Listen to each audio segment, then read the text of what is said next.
Good afternoon, everyone. Welcome to Carnegie Mellon University in Qatar. My name is Michael Trick. I'm the dean here, and it's my pleasure to introduce the topic for today's Dean's Panel, E-commerce in Qatar.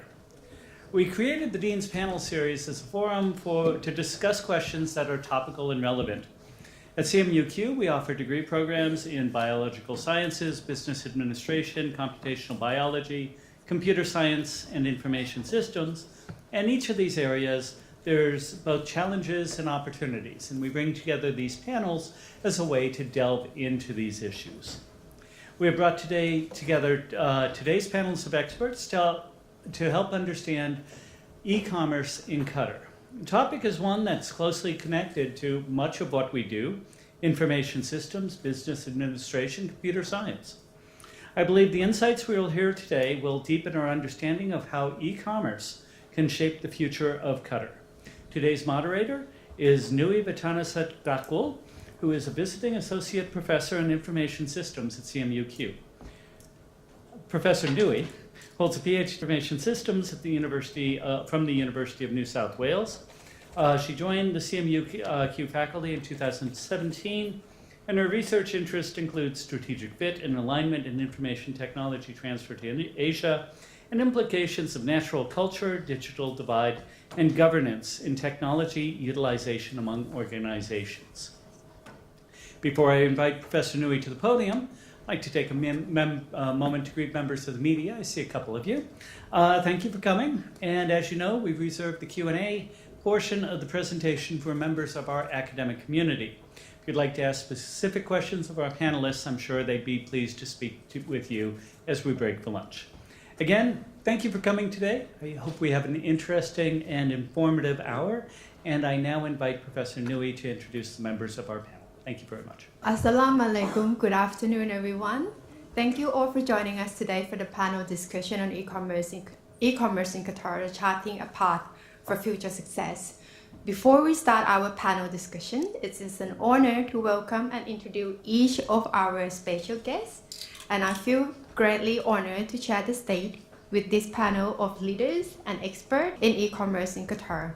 So first, I would like to introduce Mr. Faleh AlNaemi, Chairperson and Managing Director.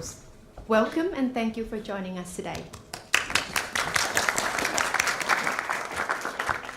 Amina Jassim Sultan, Advisory Manager of Qatar Development Bank. Welcome and thank you for joining us today. Amina Ahmadi, co-founder of Oola Sport. Welcome and thank you for joining us today. So, and myself, I've already been introduced by our dean. So my name is Nui, as a visiting associate professor in information system. Let's start our discussion panel. So before we start, I would like to remind you again that I'd like to start by asking questions to our panel before opening the floor of questions to questions from the audience. Chart a path of e-commerce success in Qatar. Our discussion will be divided into two sections. First, we will discuss about the current state of e-commerce development in Qatar, and then we'll discuss about strategy and future perspective of e-commerce in Qatar, along with ways to overcoming the challenges. So in your opinion, what is the current state of e-commerce in Qatar, and how does it compare to other countries in the region? So we start with Mr. Faleh. Thank you. I thought it's ladies first as usual. That's unexpected. Okay. Thank you, Oola, and I'm very happy and privileged to be among all of you today. And I hope that can provide you with some insight on what's happening in Qatar. Basically, Qatar is like any other country. E-commerce is the thing, and nowadays everybody doing, in a way, a transaction with e-commerce. And I thought I'd bring some figures just to give you an idea what is the magnitude of the e-commerce in Qatar. It's jumped between 2014 and expected to reach $2.2 billion. In 2019, it was 1.02 billion in 2014. There are about 300,000 people active on e-commerce in Qatar.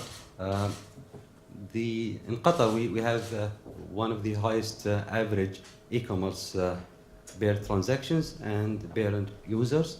It's about $3,400 on average. Per transaction, there is a number of indications or studies which suggested $260 per transactions. So we're talking that we are in line with what's happening in the world. It is a growth of 83%. E-commerce spend by categories is 22% goes to travel, basically ticketing, and it is very major in Qatar.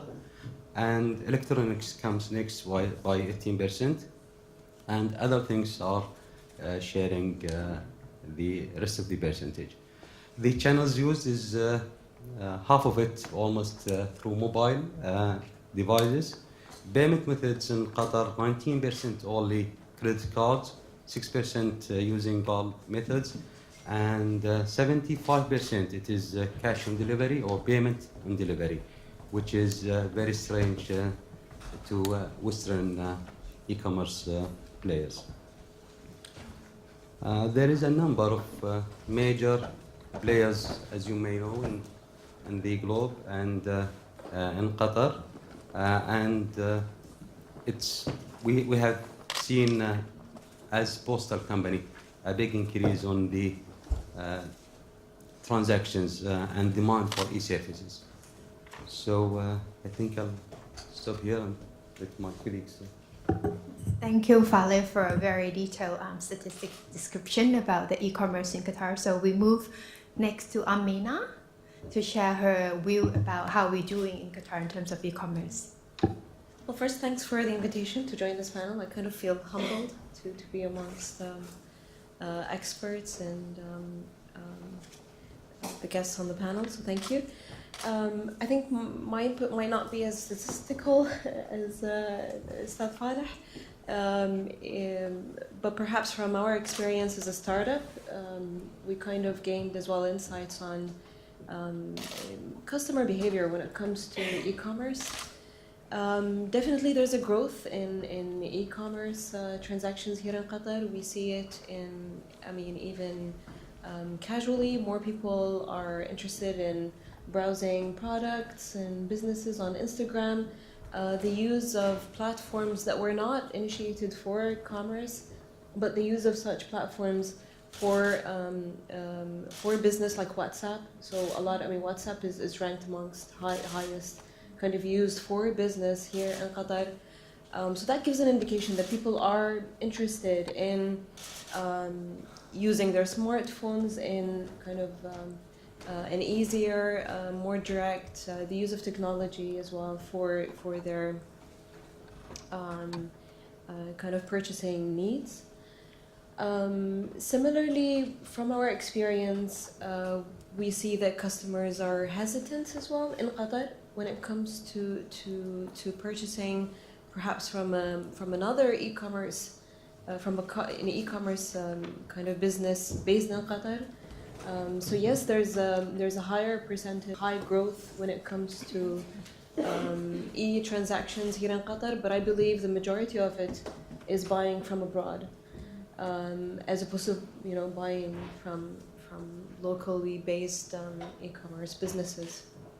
As a company that offers tangible products as well, we see the challenge when it comes to customers wanting to touch and feel the product, kind of as well lack of trust in many instances by customers, whether the security of the transaction, trust in the proficiency of the logistics of delivery, like how my product will be delivered, when will I be able to return, exchange. So all of these things that govern the trust of the customer when trying to buy online.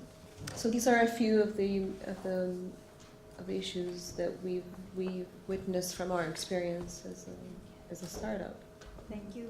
Thank you very much, Amina. So let's move to Amina to share her view on e-commerce in Qatar. First of all, I'm so happy to be back here in CMU after 8 years. It's been that long, and excuse me if I start to talk nonsense. I'm afraid of public speaking, so I'll try my best though. In terms of e-commerce, I think Qatar has come a long way. Still, like in comparison to other like comparable markets and economies, we're still lagging. But I think there are a lot of initiatives where we try to pick up and advance in terms of e-commerce. In terms of QDB support in that area, support the adoption of e-commerce, I'll be talking about two areas. So the first is access to markets, and the second one is access to finance. In terms of access to market, we're working on different initiatives with different institutes to enhance the adoption of e-commerce. For example, we've partnered with the Ministry of Transport and Communication, MOTC, an initiative called Digital Transformation for SMEs. This initiative basically supports SMEs and enables them in applying technologies in order to improve their business. It focuses on areas of web presence, on e-commerce and cloud services. The purpose is basically to link them, or the way it's done is to link them with service providers who can provide them with these kind of support, and basically improve their business, optimize their business models, their reach to clients, understand what clients want, and eventually basically cater to that demand. Another initiative where we partnered with International Trade Center, ITC, in order to provide SMEs with access to global B2B e-commerce platforms like Alibaba, for example. One focus of that initiative will be basically creating a barcode standard for Qatari products, thus enabling them to access the international supply chain. They will be improving the quality of their product, the specifications that will match the international markets. Hence, it will improve their competitiveness locally in terms of competing with international brands, and regionally and internationally, giving them access to these markets. In terms of the second aspect that I want to talk about is access to finance. A few years ago, a couple of years back, we created an investment fund, an equity fund, with $100 million in capital. We created two programs. The first is a seed fund program, where we invest up to 900,000 Qatari riyals in innovative ideas and entrepreneurs. And the second program is the SME Equity Program, where we invest in innovative startups and high potential medium enterprises. I think that's what I wanted to talk about in terms of the current state. Well, thank you very much for all the three panels to give your perspective of how we're doing. Just to summarize and give you a little bit of picture. So we are actually, for the B2C e-commerce, according to Faleh information and from MOCT report on 2015 Qatar e-commerce roadmap, we are number 7 compared the largest of number. If we rank how e-commerce doing in Qatar, we are number 7 in comparing to other countries in MENA regions, and we are doing about, at the moment we are trying to achieve from 1.2 billion to 3.2 billion in 2020, right? We're going to later discuss about the strategy in that view on how we think, on how we going to get there. In terms of statistic for industry that adopt e-commerce, at the moment, the highest number is in airline business, which is the service industry, of 22%, followed by another 18% of electronics. For this question is for Amina. According to the distribution for the e-commerce adoption, at the moment, Oola sport is in the sport industry, which is only about 3% comparing to other industry on e-commerce growth. Just want to ask, what is your inspiration in entering this market? On how do you see this going to grow in Qatar? I mean, inspiration to enter the market was really a personal need. As they say, need is the mother of invention, in a way. So it was a personal need for such a product, a sportswear that's made of the right technical fabric, yet modest in terms of loose fit, tall and covering in that sense. So it was a need for a product that, and the interest in outdoor kind of activities. Both myself and my co-founder Hayya Al-Ghanem, we love being outdoors. We love cycling, hiking, playing with our children in public parks. So it's not easy to do this without the right technical sporting clothes or apparel that was lacking in the sporting industry. And this is how we entered this market. From the very start, we believe that Oola, though a Qatari company, and we're proud of being a Qatari company, but it is a global brand. We know that there are customers all around the world, and it's been evident in our as well. In the customers that we've gained that need such a product, who need such a product. So being implementing or adopting an e-commerce platform for our product was essential in that sense.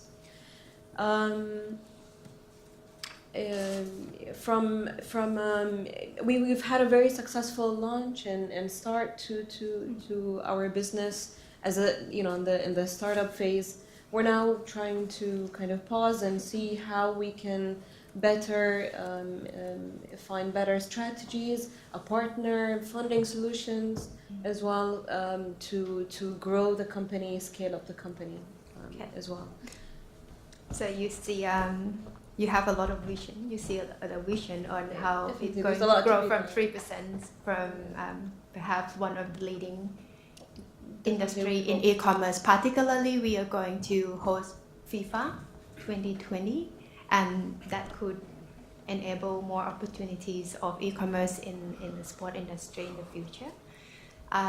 Let's start with the second part of perhaps more interesting in terms of discussion of future of e-commerce in Qatar. And again, the next question are for all the panel's members. In your opinion, what does the future of e-commerce look like in Qatar? What do you think are the challenges, for example, in terms of technology, logistic, payment system, skill resources, culture, influence on consumer behavior adoption of e-commerce? So there are many different challenges that we can think about. And how can Qatar overcome these challenges to achieve a competitive advantage through e-commerce? Should we start with the gentleman first this time, since we have more female in the panel? Actually, there is a number of challenges, and it is mainly faced with the entrepreneurs, from the payment gateways to the logistic, which you can blame Qatar Post for part of it, and customer adoption is really we are in a unique position where maybe a third of the population is at the low wage labors with less intervention with the technology. I don't see technology is a barrier nowadays. I mean, everybody, I would guess, around the table have means or ways to communicate digitally. And there is a fundamental issue with the laws and governance related things. However, trying to be very positive, there is a major step being taken up by the government, especially in the Commerce Ministry. Maybe Qatar Development Bank is doing a bit, and even Qatar Post doing. It is a new thing, and a lot of the merchants or the players in the e-commerce today, as rightly Amina said, it's using different ways and means of not a typical e-commerce. It is not Amazon, it is maybe WhatsApp, it is Instagram and so on. So even the need itself is quite different. And culturally, I think cash on delivery or payment on delivery is creating a big barrier to entrepreneurs. I do have a question for you. Since you are representative of Qatar Post and logistics is one of the key elements in the growth of e-commerce in Qatar. So, according to the MOCT report, B2C in Qatar is inhibited by the Qatar Post's monopoly position in the local market for logistic aspect of e-commerce. Do you agree or disagree?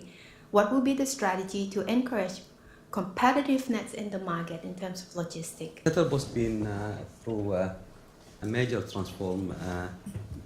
transformation journey where we wanted to be more into digital arena. We wanted to be moving from classical postal rigid systems and tariffs to a more flexible and satisfying the customer, the market, and the players in the commerce as a totality, not necessarily only in the e-commerce. So we have started our journey in 2015. I'm glad that's one of our employees have contributed to the strategies around here. So maybe we need to pass a question to him. But done so much. We have moved from very classical, rigid post to a more, I would say, friendly post. We have invested a lot in our technology and in where we can give the ability to entrepreneurs and to businesses to integrate and provide them with the logistic part. We provide a lot of services like trackable, traceable services, on-time delivery, same-day delivery, cash on delivery, which is a lot of organization will be declining it, but we have found it a segment, and there is a big need for cash on delivery or payment and delivery in Qatar. We have offer even the customer different type of products like the Turkish souk. It is basically a marketplace where you have all the Turkish items, not a lot of Turkish items in that platform where you can purchase. We have, as Ms. Amina mentioned, that a lot of e-commerce happening abroad. So we have provided with people living in Qatar with virtual addresses where they can shop internationally. So we provide them with US and UK virtual addresses to overcome some of the reservation, and we are ready to tailor-made products to our customers. Thank you, Mr. Faleh. It seems that Qatar Post taking responding to the challenge and coming up with many different solutions and service lines to enable a better logistic process. But do you see any in the near future? Do you see going to be more local competitors in the market apart from just local posts? Actually, local competition exists. There is a number of small companies and entrepreneurs in the market, and I would say they are doing good, but they are not yet into top-notch products. They don't offer traceable products. They don't offer time slots, and they are very classical, old-fashioned companies. But we feel the competition. They offer much lower prices where we really cannot keep. But there is a segment in the market maybe needs such services. Thank you very much for sharing your view. So next will be for Amina to share your view on the future of e-commerce and the challenges that we have. As I said, Qatar came a long way, but still we're lagging. Based on my experience with the entrepreneurs and SMEs that we've been supporting through KDB, through the various programs, I see different challenges that they're facing. The first is the laws and regulations. For example, if a company, let's say they want to provide an e-payment solution, they need to go to the Ministry of Business and Trade, they need to deal with the central bank, and the clarity isn't there yet in terms of where to start and how to end the process. The Ministry of Transport and Communication is trying to deal with these issues, but we're yet to develop the laws and regulations. They launched kind of a document on the best practices for e-commerce, but the laws and regulations are not yet there in place as far as I know. Another issue is the logistics issue, and I think UPOS are trying to tackle all of these problems, but it's a main issue for entrepreneurs and SMEs for e-commerce. Another problem that we're facing is innovation. A lot of the entrepreneurs are trying to replicate businesses that they see abroad, but without adapting them to the market needs. So that's an issue for us when it comes to investing in them. I think there are initiatives that are trying to support these entrepreneurs in terms of like helping them to innovate. There is the fintech coming up. There is the sports tech. We have the Qatar Business Incubation Center. MOTC have their own incubation center as well, where they try to support SMEs. A fourth challenge that I see is financing, but we're trying also to tackle that. Before, for example, QDB used to support industrial projects only, then we moved to other sectors like services, healthcare, education, and so on. And recently, with the investment fund, we're trying to look at innovative projects and basically take equity and share more risk with these entrepreneurs and SMEs. So I think there are a lot of initiatives happening in the country to support the adoption of e-commerce. Thank you, Amna. I think you do touch a lot of challenges that is actually quite significant from in the current market, for example, in terms of law and regulations. And one thing that I really like your point is in terms of innovations and the way that the local merchants is actually adopting the online business model that you have mentioned, that they're more mimicking the Western model rather than creating something that's suitable for the local market. So this is one of the real challenge. Do you have any suggestion on how we could, or this could be open for everyone, that we could overcoming that, on how to promote more awareness to create more unique, successful business model that's suitable for local market?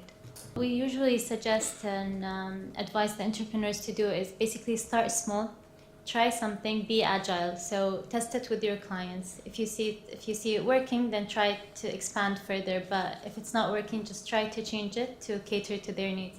So that's the main advice basically that we give to those entrepreneurs.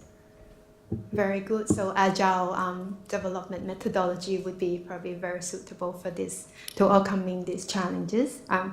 Another thing that you mentioned is that in terms of complexity of registrations for e-commerce and other startup activities. From my research and reading, I also found that to register for a company in Qatar is quite complex. And to register for an e-commerce, which is an online company, is also complex in Qatar, which is one of the major inhibited factors that discourage many startups to start their companies. And many of them actually moving from a normal registered e-commerce company to, they call it more like a gray market, which is e-commerce enterprise that predominantly use social media to get away with all of these registrations, right? Such as Instagram, Pinterest. And these companies are typically home-based and do not have any company registrations, and therefore they operate outside the law in Qatar. And this become more and more, particularly in the local context now.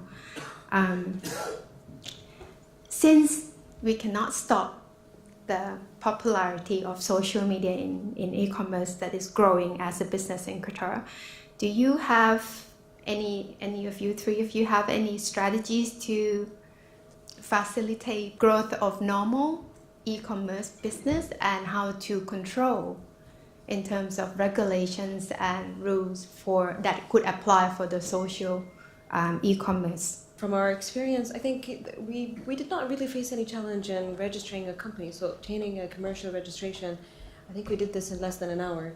A lot of the challenges came later for other important legal kind of procedures to basically do e-business in a way. So getting a trade license, being able to import, this is where the challenge kind of comes in.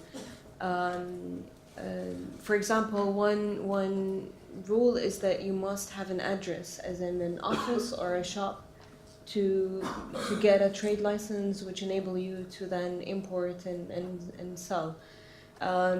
That's completely unnecessary for an e-commerce, kind of from an e-commerce perspective. I don't need my office is my mobile, not even my laptop, and I don't need my shop is basically my domestic warehouse. So I don't need to spend 9 to 12K on monthly rental to and this is where entities like Cubic come in place to support entrepreneurs from that, so offering an address, offering an office, such an incubator helps entrepreneurs. I think there are challenges in establishing a business in and of itself, and when it comes to specific challenges to e-commerce, I would say a lot of it revolve around logistics and having an ecosystem that supports. So logistics from delivery to shipping, an ecosystem from banking solutions to marketing platforms and understanding customer behavior in a sense. Thank you. Since you have first-hand experience in creating an online business in Qatar, would you like to share with us some of the challenges in local cultures and how they behave in terms of adoption of e-commerce in Qatar? I mentioned a few. I think maybe speaking. So the logistics aspect is very important. Shipping solution.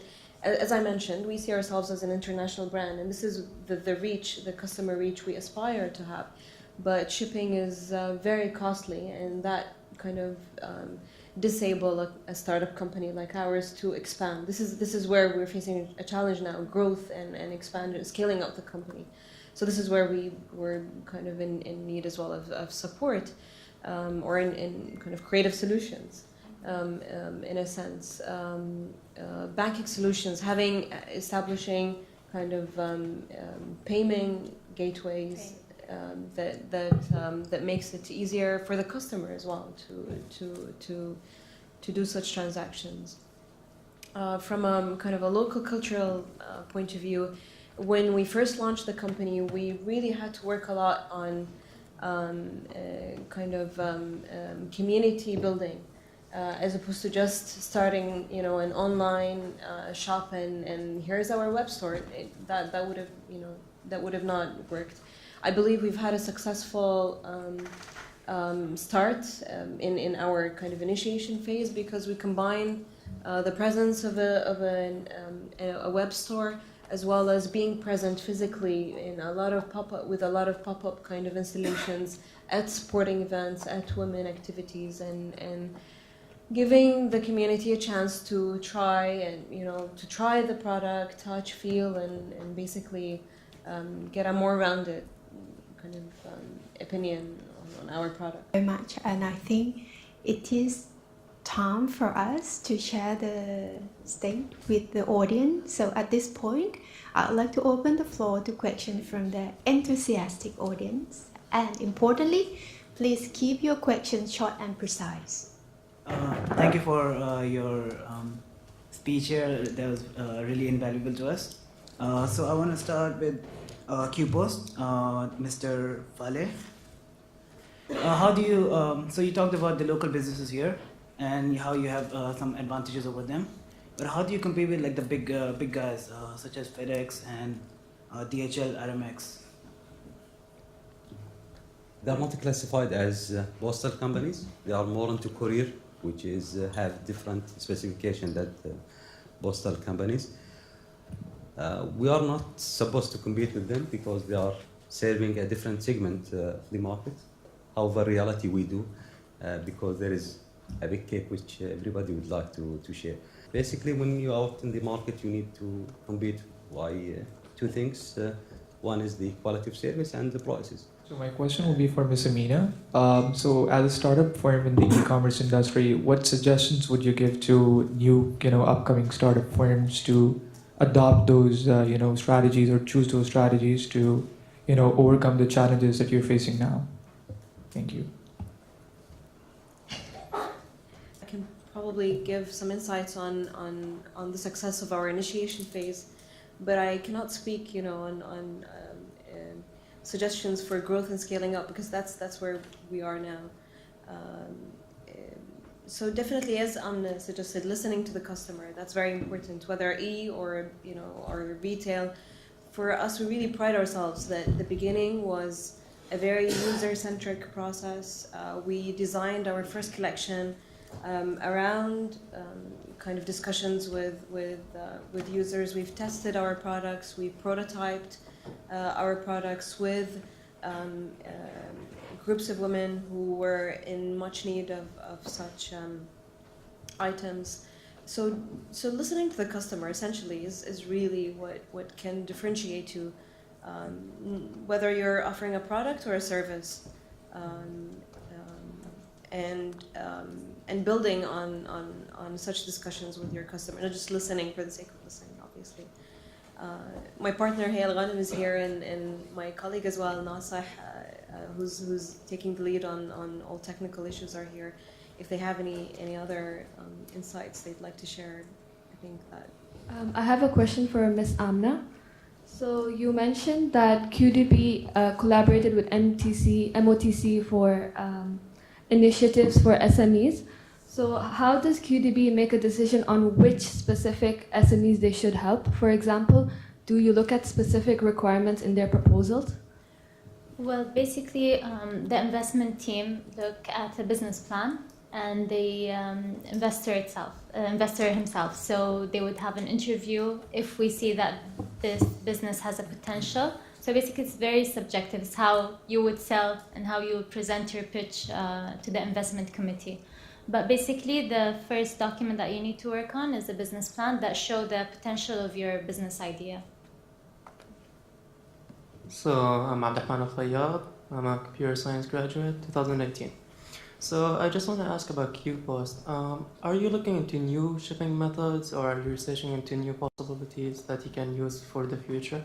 So I'm just asking, are you looking at new shipping methods than the typical ones? Yes, actually, we are using a number of different methods, such as we started doing freight forwarding, which is beyond our scope. We started to ship by sea, which is definitely a cheaper option. And we try to give customers different ways and means, and with different cost structure for them. So yeah, we are doing, if this is the answer. I meant, are you looking into new technologies of shipping? So now there's like a lot of people trying to do drones and stuff like that? There is, technology. If you mean by technology applications, there is so many things. But we ourselves been investing a lot in our technology, in our infrastructure, in our systems, and so on. And it is about 70% of our investment on transforming Qatar Post. There is a new concept of crowdsourcing, for example, and so on. Here, we are considering some innovative ideas, but we are at a stage where we are finalizing our backbone of our technology and system for infrastructure.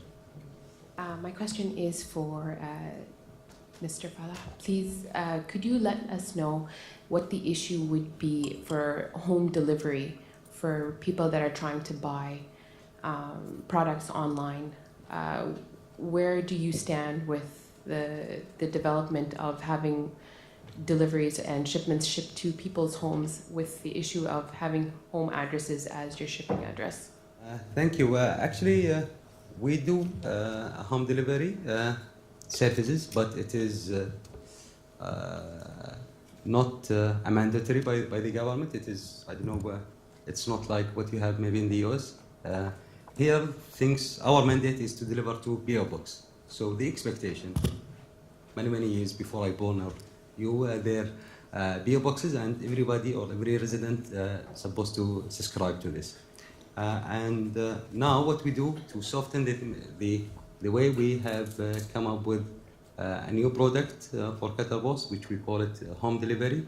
You you'll have your items once, twice, or thrice a week, and that would be based on charge or based on subscription. Some products which we have, like EMS, which is the premium product, or we call it Mumtaz, maybe people familiar with Mumtaz. This is a free delivery product. Connected is a free delivery product, and Turkish Souk is a free delivery product. Also, the other services from the government, which based on Mutlaj, it is a home delivery, but you need to pay fees for it. So there is a home delivery. It is not within the Western context or concept. And I hope I have answered your question. Okay, so it seems that Qatar Post is working on an extra service to deliver from the post office location to home deliveries, right? And see, one of the major challenges that I found from e-commerce adoption in Qatar is the majority of who the adopters of e-commerce in Qatar are Westerner and expat. That's the majority, and followed by young Qataris.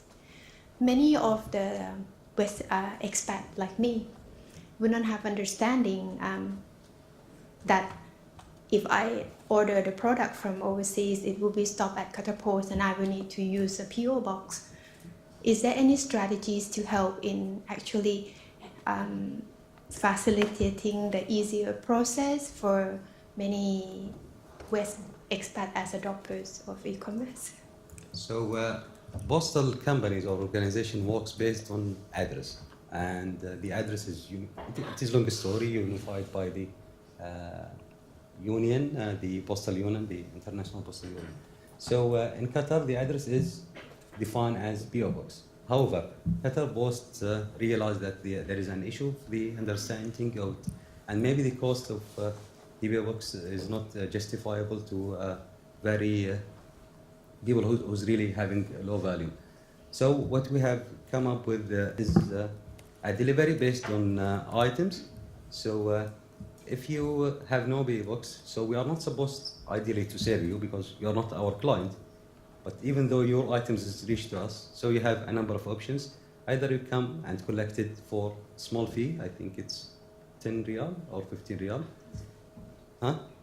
Last time I did about 40. No, 40 is the premium services for if you have a credit card worth $1 million. But You don't have that for the record. no, actually, what a lot of people use their mobile number as a means of address. So we call them and they would pay a charge if they want to collect it. If they want it to be delivered to their home, there will be an extra 10 riyal per delivery. So what you need to do is, if you have no PO box and you don't want to be a PO box registered, then you just write your name, your address, and a mobile number or a telephone number. They will contact you and will charge you for the address. So my name is Reem Al-Ahmadi. I'm an IS senior. I wanted to ask something that is touched upon like each of you, which is kind of something Professor Nui asked, is about Instagram businesses. How sustainable is it to do actually this and having like drivers deliver stuff to you rather than maybe reaching out to you guys to have like a kind of common application like the Turkish Souk, for example? Thank you, Reem. Actually, we wouldn't encourage people using unknown drivers. Basically, those drivers on the road, and if you know a driver in the neighborhood, you'll use them to deliver. This is, to us, it is not secure. It is not even ethical way of handling business. If you ask me about the Instagram business, it seems they are doing very well. We have a number of clients where they doing a really good number of transactions. But we had a problem with the Instagram. I don't know what you call it, Instagram owners' products or whatever, because they were not registered. And a lot of products is related to food. And then we ask them for a ways or means to verify that it is done in a hygiene way. And they fire back at us, and it is something cooked at home. We cannot verify whether it is good enough or not, whether it is having the best practices when it comes to the hygiene. And we've been very reluctant to stop those kind of businesses. However, people into fashion, and so we are very happy to help them delivering their items. Thank you. Yes, please. All right, so in terms of sustainability, as you asked, I think starting, especially for like, let's say, apparel and other merchandise, I think Instagram is a good starting point for entrepreneurs, especially that rentals in Qatar are still considered very high. Setting up, for example, a retail shop is very costly. So in order to test your product with your target market, target audience, I would suggest that you start small, maybe through Instagram and other social media accounts, just to test the market, and then like basically move bigger and expand. But I think it's a good starting point. Amina, do you have anything to share or inspire? I think Mr. Faleh and Amina have covered, have given a good response with regards to the use of Instagram. Yes, it could be a good tool to start, but definitely as you grow and scale up your business, you'll need to look into kind of an omni-channel solution if you really want to be if you really want to scale and kind of globalize your business. We approach at the end of the session, and thank you all the panel members and the audience for fruitful discussions. And please join me in thanking the panel in their times and knowledge. And I do hope that this will be a moment of inspiration to many of CMU's CUBE students who will contribute to the expansion of e-commerce in Qatar in the very near future. Thank you so much.